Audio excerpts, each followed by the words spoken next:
Hey, this is René. Welcome back to another video on this channel, and today I will show you how to write a simple but effective scalping strategy expert advisor in MetaTrader 5. So I already prepared something here on in the chart, and I will show you exactly what I mean. So I added three normal moving averages here in the chart. You can see this is a 10 period simple moving average. The blue one is a 50 period simple moving average, and the red one is a 100 period simple moving average. And the strategy is really easy. So once these three moving averages are aligned like this, so the fastest is on top, then comes the middle one, and then the slowest. This would indicate an uptrend or a buy or long trend. And whenever the price drops below the fastest moving average line, closes below this line, and then with a new candle opens above the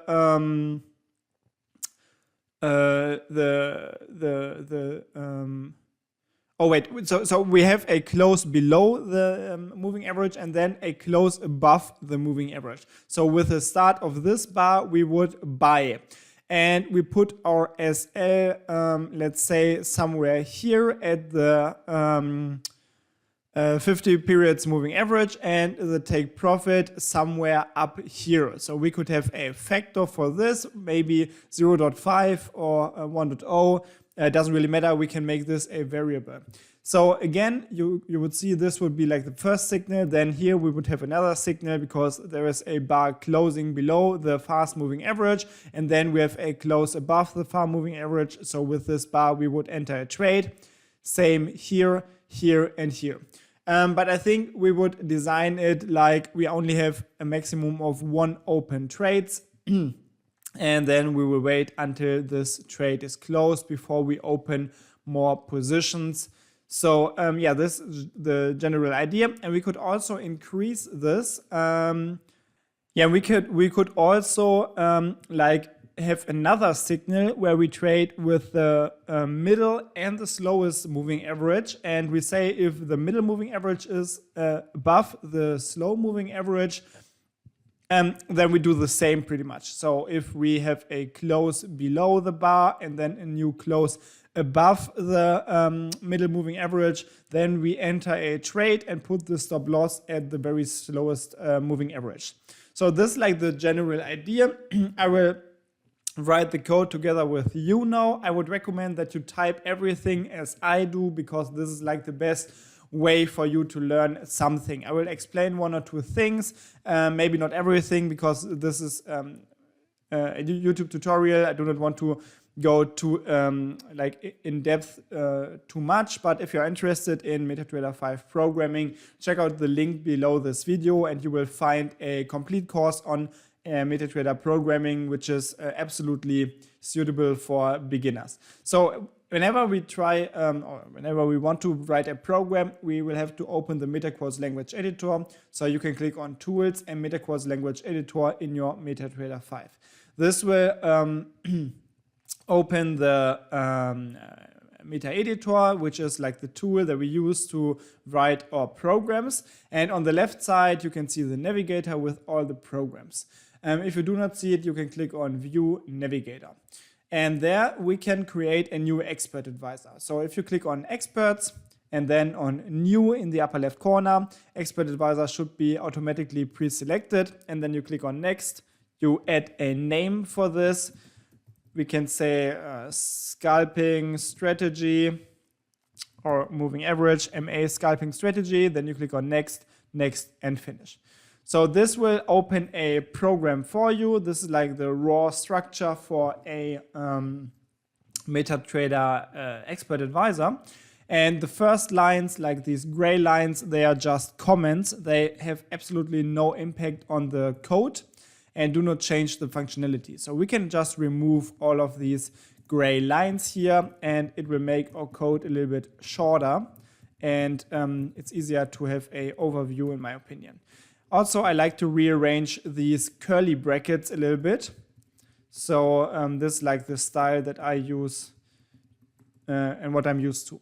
So now we have 3 lines here at the top. These are just properties. So if we compile the program now, click on compile here, this will take this .mq5 file and turn it into a ex5 executable file. So once you compiled this program, you can go back to your MetaTrader. You can then go here to your navigator in your MetaTrader. If you do not see it, click on View Navigator. And there you will find the program already. So somewhere here in the Expert Advisors folder, you should see MA Scalping Strategy or whatever name you chose. So I can just drag and drop it on any chart, and you can now see the name. This is like the version, the version ID. This is the copyright text, and there below this is the link. So these are the properties here. So as you can see, they are just like a information for the user, and we do not really need it. So if we compile it again, and if we activate the program again, these informations will no longer be there. So yeah, but the program is still the same. I can click on OK, and it is already running here on the chart. But it doesn't do anything, of course, so we will have to add some code.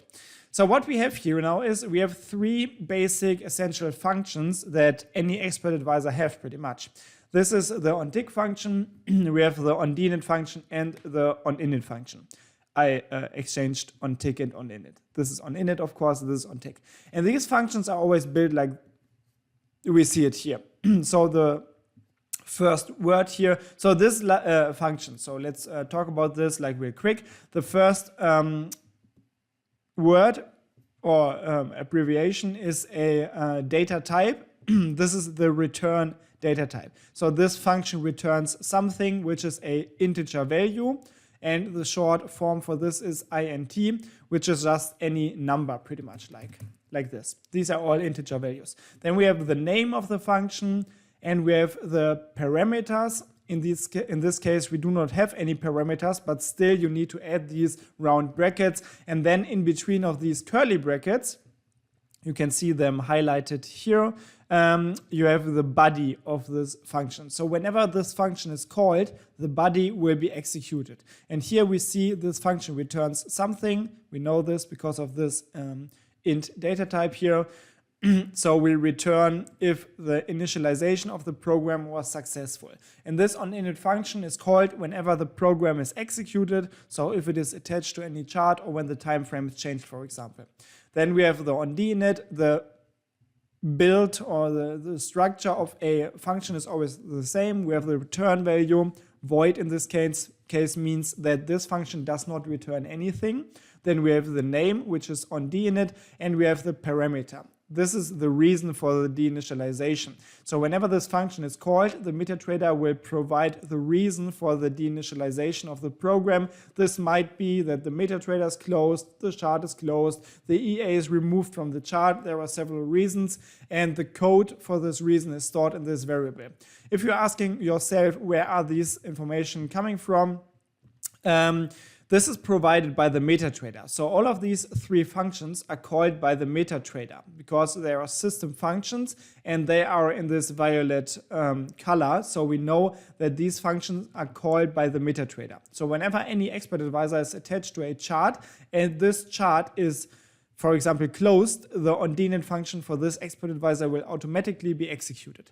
Same with the onTick function. The onTick function does not return anything and it has no parameters, but it is still one of the most important functions for any expert advisor because this function will be called whenever there is a tick in the chart. So whenever there is like the smallest possible price movement, the onTick function for the attached expert advisor will be called. So, since we covered the basics now, let's go ahead. First of all, we will have to calculate the moving average values. And whenever we want to do so, we will first of all have to define the moving average that we are talking about. So we will have to create a handle for this moving average. And we can say handle MA fast or handle fast MA. This is just an integer variable. And we can declare it like this. So we provide the data type, which is int, integer, again, I said it already, these are just any numbers. Like these are all possible integer values. But since we just declared this variable, there's no value or the default value 0 stored inside of this variable. So we write the data type, then we write a name for this variable, and this could be anything, but it always makes sense to choose a name that pretty much describes what value should be stored inside of this variable. And we end the line with a semicolon. So now we created a variable. This variable can be used to store data inside or to receive data from this variable. So we can store data inside of this variable like this. So right now we stored the value 2 inside of this variable. Could be done, doesn't really make sense for a program. So what we want to do here is we want to create create, was correct, I think. We want to create a handle for a moving average indicator. So whenever you work with indicators in MetaTrader 5, you first of all have to build like a description for this specific indicator. So indicators can have inputs or different parameters like the periods, the method, the applied to price, or the shift value. These are the parameters for this indicator. Also, there are parameters like the time frame. So if we switch to a different time frame, the parameters or the moving average will look different. And if we switch to a different symbol, the moving average would look different again. So we will have to take all of these information and like store it somewhere in the memory of your PC. So we will have to like create a description for this specific moving average. And we can do so using the IMA function. So it's a small letter I and then a capital M and A. And this is a predefined function which is part of the mql5 framework, so we can use it right away. And if you write IMA like this and open the parameter list here pretty much, which you can do by writing this opening round bracket, you will see all the things we have to provide. And as I said to you before, a indicator is defined pretty much by the parameters it has and the time frame and the symbol. And this is exactly what is requested here now. So you can see first the symbol name is requested, then the time frame, then the moving average period, the shift value, the method, and the applied price. And this is exactly like symbol, period, and all the parameters of this specific indicator. So what we do here is we can say, for example, euro US dollar like this.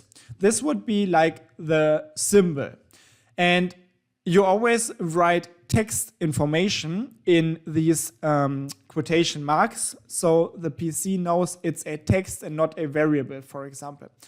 And this could be done. This would work, and we would use the moving average or calculate it for the euro US dollar always. But since we drag and drop our program on a chart, we can just use the chart symbol, because there is a variable which is underscore symbol. And this variable, we did not create it on our own. It is predefined in the mql5 framework, and it will always hold the value for the chart where the expert advisor is attached to.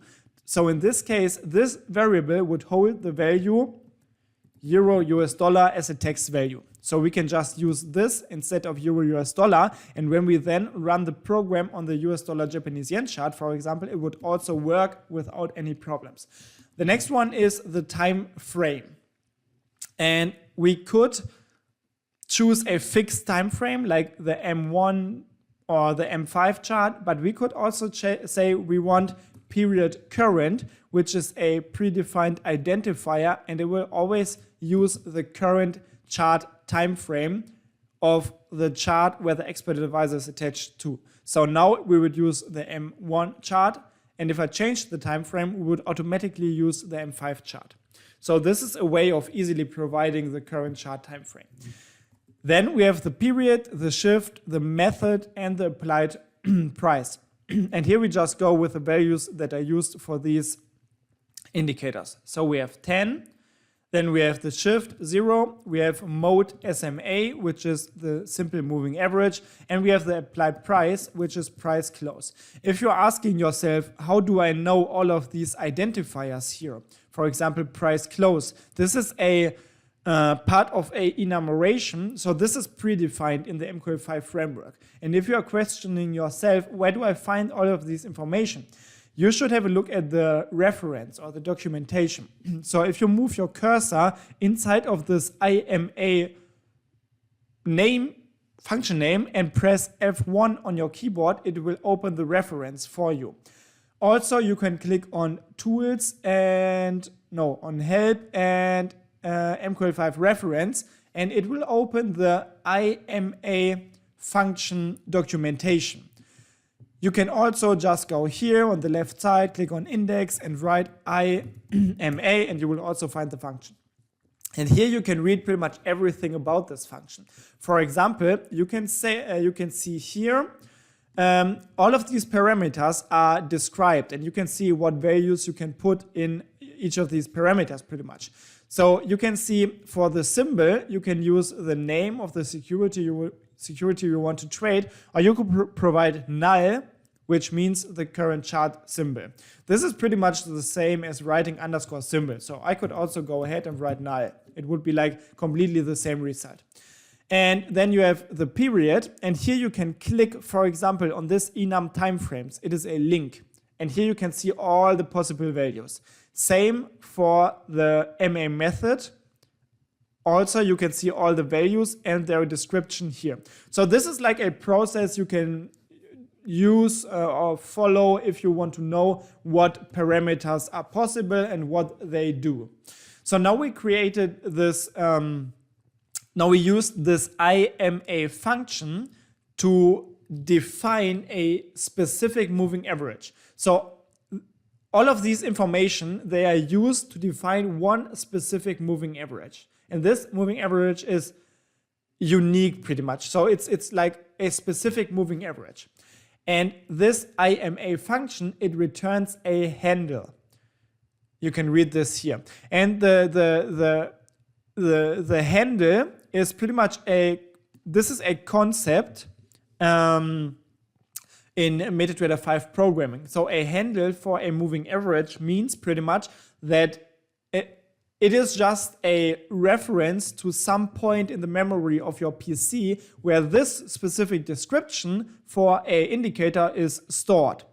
So if we now use this value that is inside of this handle fast MA variable, and if it is interpreted by the PC or the MetaTrader as a handle, he will know at what specific spot in the memory of the PC he will have to look for this specific moving average description. So this is why we can also go ahead and create 2 more handles here with the exact same process. So let me just copy this line 2 times. So paste, paste, and paste. And now we will not only initialize the fast MA, but also the middle MA and the slow MA. And now all we have to do is we have to change these values here, because this is like the periods.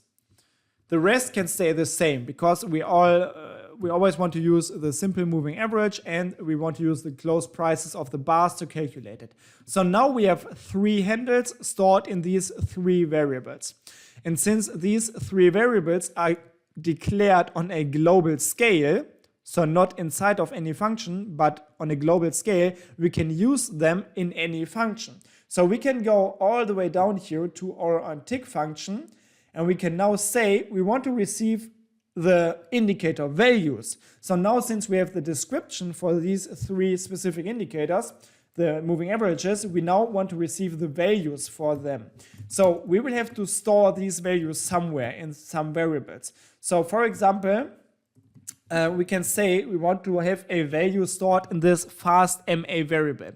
The data type should be double here, which could be any number pretty much that has a decimal point. And we will have to use a double value or data type and not the integer, because we want to have prices, and prices usually have like decimal points and digits after the decimal point, right? So yeah, we will use a double data type, and now we will use the copy buffer function. This is another function which is part of the mql5 framework. You can read about it in the documentation, but it's a little bit confusing if you never worked with programming and data series. So I will explain this in my words, I think. So the copy buffer function can be used to receive data from a specific indicator that is already explained to the PC pretty much and stored in a handle. So you can see here the first requested parameter is a handle. So we can just say we want our handle for the fast moving average as a first parameter. So this function now automatically knows what specific indicator we want to receive the data from. And this is why working with the handle is so convenient. And now we will have to provide the buffer number. This is pretty much just what specific data series you want to receive from the indicator. So if you are thinking about a Bollinger Bands indicator, for example, which has like these multiple lines, you will have to define if you want the upper line, the lower line, or the middle line. But in this case, we only have one line. And this one line is the first buffer, which has the index 0, or it's the main line. So you can write either 0 or main line, whatever you like more. Then we will have to provide a starting position. And this is a really cool concept, because when you look at a chart, you will see different bars. And you can see here in the data window on the left side, for example, if I use my cursor here, for every bar, this moving average has a different value, right? So what you can do here is you can say, I want the value of this bar, for example. So all of these bars have an index, and the last bar always has the index 0. So this bar would have index 0, 1, 2, 3. So by providing an index, you can specify a specific bar. And if there would be a new bar, the new bar would have index 0, and this would be index 1. So if we want to have, for example, the value of the last two bars, we will have to say we will start at index 1, this bar. And this is what we will do here. So we will start at bar 1. This is our starting position, and now we have a count. And the count is 2, because starting from this position here, we want to have two values. This value and this value. And these two values shall be stored in an array. And this array is the last parameter, and this is our fast MA variable here. So now, if we compile this, there's an error. And this error says that there's something wrong here.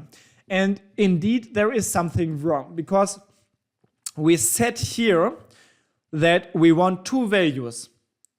This is why we set 2 for the count parameter. But in a variable, we can only store one value, right? Because if we store one value in this variable and then another value, the first value will be overwritten pretty much. So this is why we cannot just provide a single normal variable, but we will have to provide an array. And this is why this parameter name says double array. And then there are these squared brackets after the double array variable name. So we will have to make this an array. And you can do this by writing these squared brackets after the variable name. So if we compile now, the error is gone. So what does this array mean? So we use this array to fix the problem that we cannot store multiple values in a variable. But since we have an array now, which says pretty much that we want to store multiple values in this variable, so we are using an array. And this array has a there's an indexing mechanism pretty much. So what we can do is we can store two values in this array, and we can now use indices, I don't know how to pronounce it, to receive the data. So what we can do here is we can say print, or we can say comment, which is even better. And then we write, so a comment is another function, and it will write a chart comment in your chart. We will see this in a second. And as a parameter, we can provide the text. This is a text, for example, that should be printed. So if we close this and add a semicolon and compile this, you can see now in our chart in the upper left corner, there will be written, this is a text. So I want to write the moving average values here. So instead of writing this is a text, I will say something like fast MA, and then I will say, or something like, yes, fast MA at index 0 of this array. So fast MA at index 0, colon, and then I can write a comma to add another text that should be printed as a chart comment. I can now say double to string, or let's just say fast MA at index 0. And if we compile this, you will now see that we print a moving average value of the fast moving average in the upper left corner of the chart. So let's have a look here. So we now should have these two values here stored in the array. And this value not for the current bar, not for the last bar, but for the previous bar should be the value that is printed in the upper left corner. And if we compare these values here in the data window and in the upper left corner of the chart, this is indeed correct. Now you see there's a new bar created. So now it is this value for this bar. And yeah, this works. So if we now also want to have the value for this bar, we will also have to print index 1 of our array. So we can say we want to print even more. So like fast MA1, and we say fast MA at index 1 like this. So if we compile it, it should work. And now we will have both of these values here printed in the upper left corner of the chart. This looks really ugly because there are a lot of digits after the decimal point, and we can fix this using the double to string function. This function will take a double value, like the value stored in this array, and will turn them into string text values, and we can define the amount of digits after the decimal point. So in this case, it's 5 for 5 digits of this moving average, or we can just say we will want to have the amount of digits after the decimal point for the current chart symbol, which is stored in a system variable called _digits, like this. So if we do the same here for the second value _digits like this, this should look just fine. And we can also maybe rearrange this a little bit so it doesn't look it doesn't go too far to the right. So now it looks a little bit looks more beautiful in the chart here. And maybe we can even add like something here like this. Okay, so now we did this for the fast moving average. And what we can do here is we can do this for the middle MA2 and for the slow MA. Like this.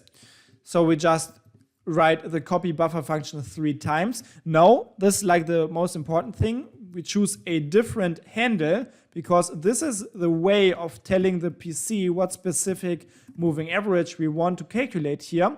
And then we store the values in the matching array. And this is all we have to do. So now we can just go ahead, add some more lines for our comment here, and say, for example, middle MA at index 0 is middle MA array at index 0. And, oh wait. Yeah, we can jump to a new line here by writing this \n.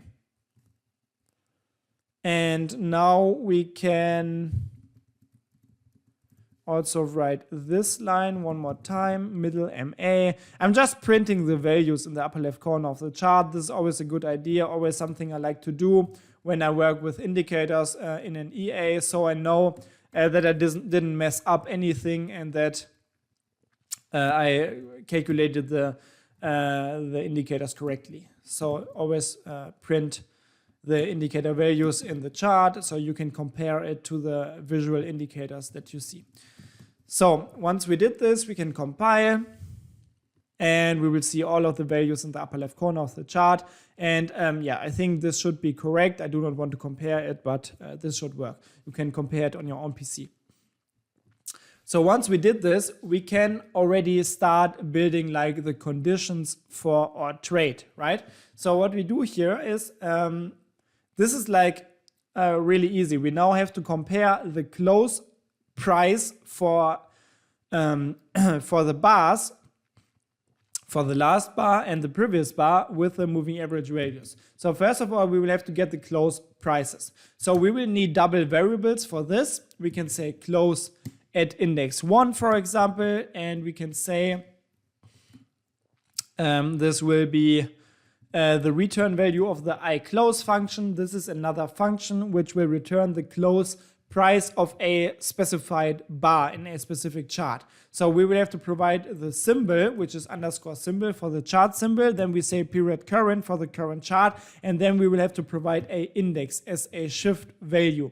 And this is again the same procedure as with the moving averages. We start at the very right side. This is index 0. And since we want this bar, we will provide index 1. And we also want this bar. So we will also do the same with index 2. So we just copy this line and write close 2 is equal to iClose for symbol period current and for shift value 2. So now we have these two values. We could also, of course, print them here. So make sure to modify your comment. And we can say something like close 1 and close 2 like this, and we just print these values here.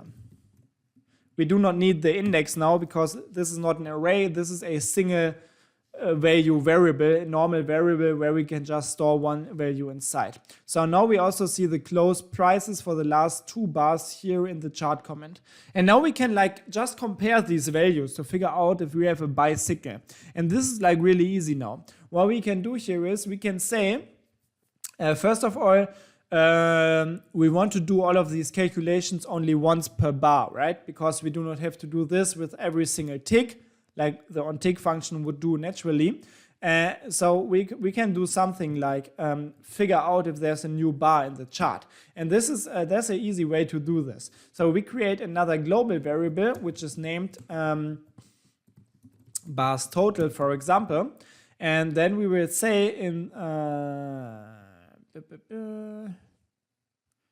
yeah, we should initialize it in the onInit function. So we can say bars total is equal to I bars underscore symbol period current. So this I bars function, so this bars total variable is just another global variable of type integer. So we can store values inside that doesn't have a decimal, that do not have a decimal point. And we can initialize it, so put a value inside of this variable for the first time here in this onInit function. So just write the variable name, equal sign, and then we will put the return value of this ibars function inside of the variable. And this function is really easy. It just returns the number of bars of the chart. So we will have to specify the chart using this underscore symbol and the current chart time frame of the chart where the program is running. So we will get the amount of bars that are currently in this chart. It's a big number, like 10,568. And now we want to check if there is the next bar just if the next bar is just coming. So in the onTick function, we create another variable which is called bars, and we will store the same value inside. So pretty much the return value of this ibars function. So just copy it or just write it again. And what we can do now is we can check if bars total is smaller than this bars value. So what we did here is we used an if statement. An if statement is built like this. You have this word if, which just says that you want to use an if statement now. Then in round brackets, directly following the if, you will have a condition. And this is usually a comparison of values, for example, which you can do using a comparison operator like this, smaller or greater or equal something like this. In this case, we want to check if the value stored in this bars total variable is smaller than the value stored in this bars variable. And now there's one important thing. Since this bars variable will be calculated or updated in the onTick function, and this bars total variable is not, this is just initialized once in the onInit function, and then the value will stay the same until we change it. So we can check if there are no more bars in this chart than there were before. So in this case, if this is true, then we will update the value in this bars total variable, and then this will not be true unless there's a new bar, so one more bar. So this is a way to make sure that everything inside of this if statement is only executed once with the start of a new bar. So what I do here is I take all of our code, I cut it, and I paste it inside of the body of the if statement. Then I select everything again and press the tabulator button on my keyboard to move it a little bit to the right, because now you can see everything is beautifully aligned inside of the body of this if statement, so we can see what is part of this if statement. So you will have to create like this beautiful structure so it's easier to read. Like the code is easier to read and understand. I mean, I could also do it like this. There's no problem. This doesn't cause any errors or so. But this is ugly and not easy to read. So let's move it a little bit to the right so it looks beautiful, crispy, clean. So now we do this once per bar. And since we have all the values now and we already learned how to work with if statements, we can now use these values and the knowledge to build a by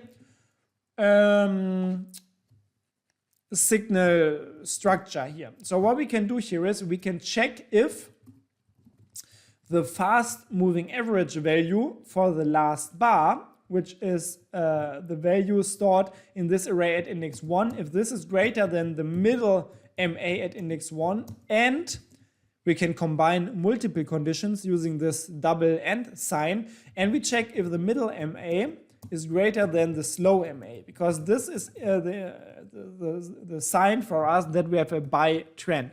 And what we want to do now is we want to add another if statement, and you can do this as often as you want. So inside of the body of this if statement, we will put another one. So we will check another condition after this is true. And only if everything is true, we will get to the body of the inner if statement. So we will check if the close price of the last bar is above the value in the fast MA array at the last bar, and we want to check if the previous close is below the previous value in the fast moving average array. So only if these things are all true, we will print something, for example, by signal you should trade. Something like this. And we can now take this complete block and just copy it, paste it here, and we just turn around some of these comparison operators. And if we turn everything around, this is a sell signal. So in this case, we are checking for a sell signal. So if we compile this now and go to the MetaTrader and go to View, Strategy Tester, then go to Overview, Visualize, select the expert you want to test. In this case, we will test the MA scalping strategy. And then you can select like any symbol you want to test. I will just go with Euro US dollar. Any time frame you want to test. Let's go for M5. And then you can just go and click Start in the lower right corner, and this will open a backtest for you. So this is a simulation with historical data of this program. This is pretty much just like live trading, but on historical data. So you can check if your program is working. So you can see we already have several buy signals, and we see them here in the journal. So let's check this out. So the last one was at 8 o'clock here, and this is indeed a buy signal. Everything is aligned. there was a close below the fast moving average, and this was a close above the fast moving average. So we have the buy signal here. Would be a bad signal, would be a loss, but still correct signal. The signal before this was the same day, 425. So let's also check this out. 425 should be this signal. And it is true. There is another signal. Previous signal was at 355. Should be this one. Yes, also true. So you can see this program seems to work. So let's check the same thing for like sell signals.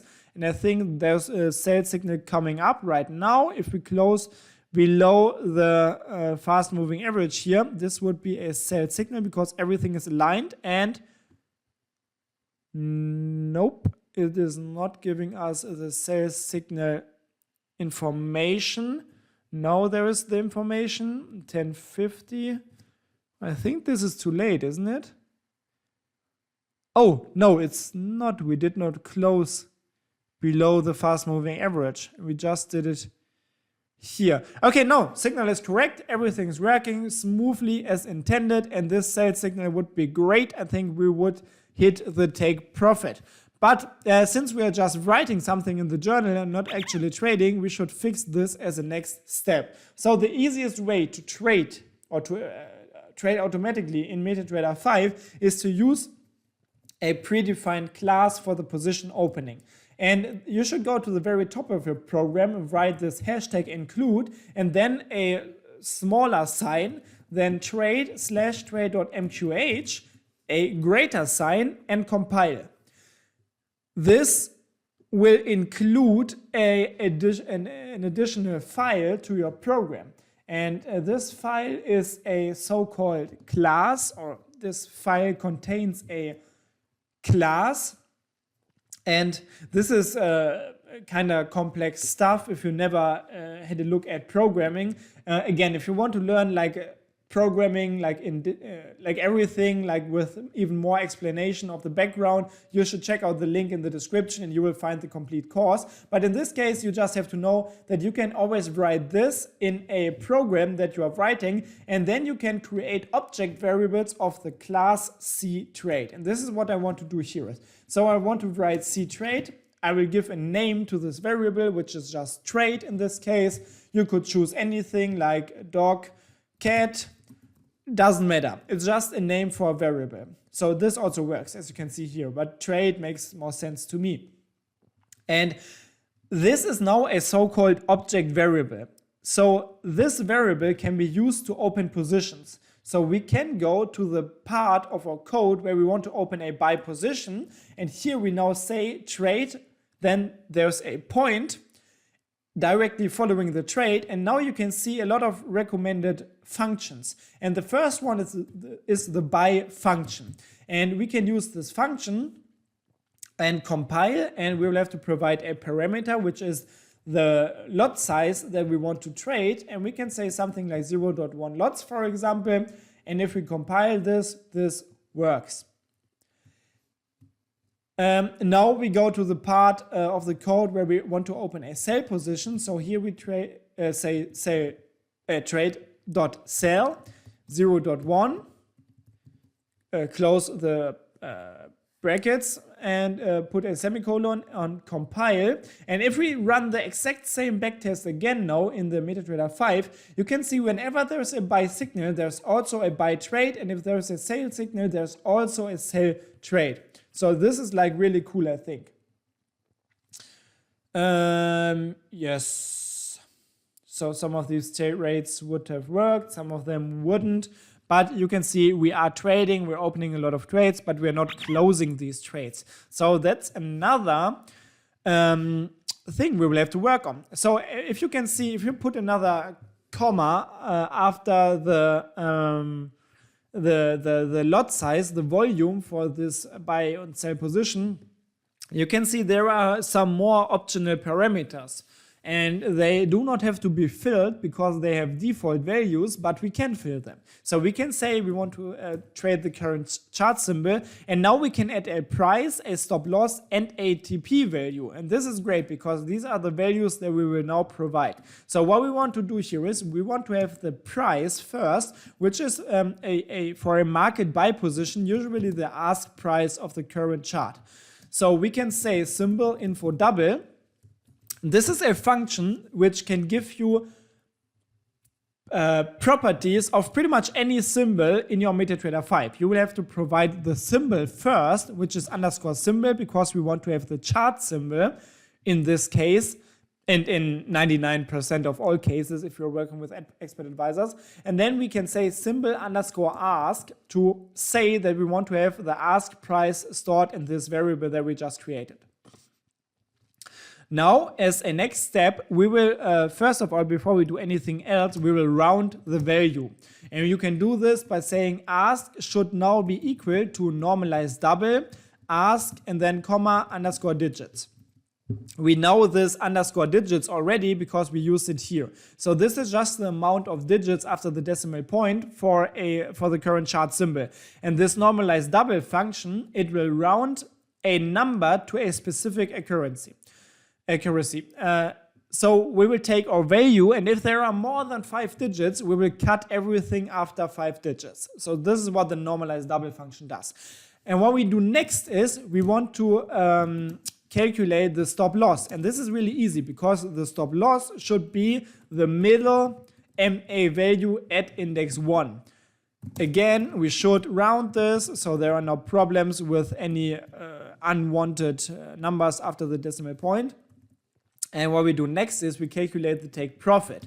So take profit, and now we need the distance from our entry to the SL. And this is really easy because we will just add this to the ask price.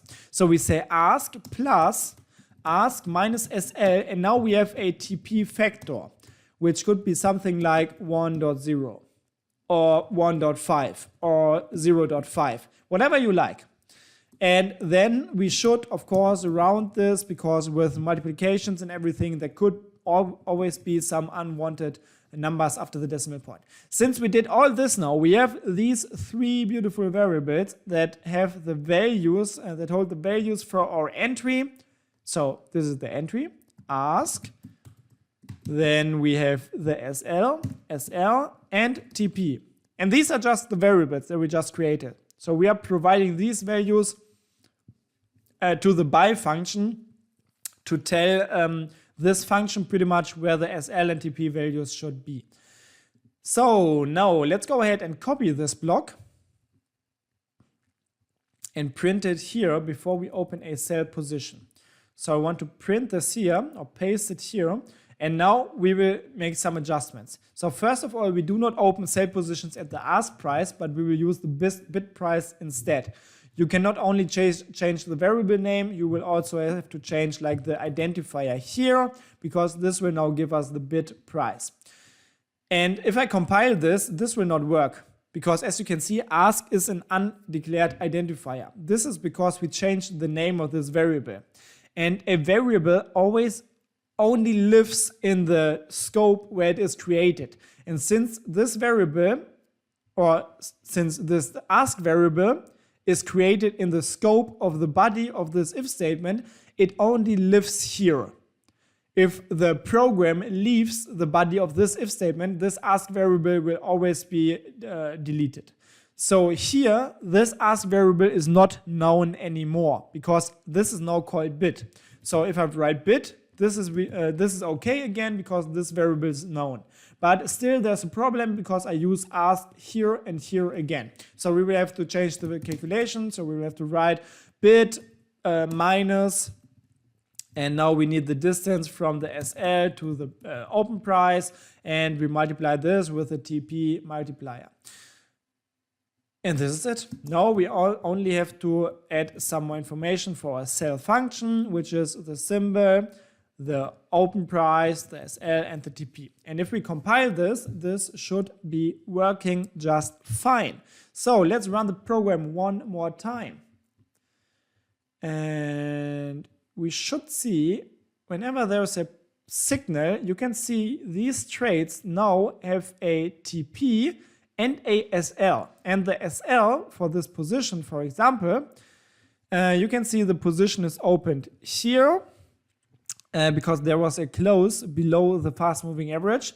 The SL for, no, this was the last position, I think. So the current position was opened here, I think. Wait, this closed below. Yeah, so here the position was open. The SL is placed at the moving average of the last bar, and the TP is 0.5 times the distance from the entry point to the SL. And yeah, now we just wait if we hit TP or SL level, and then we can also wait for more signals.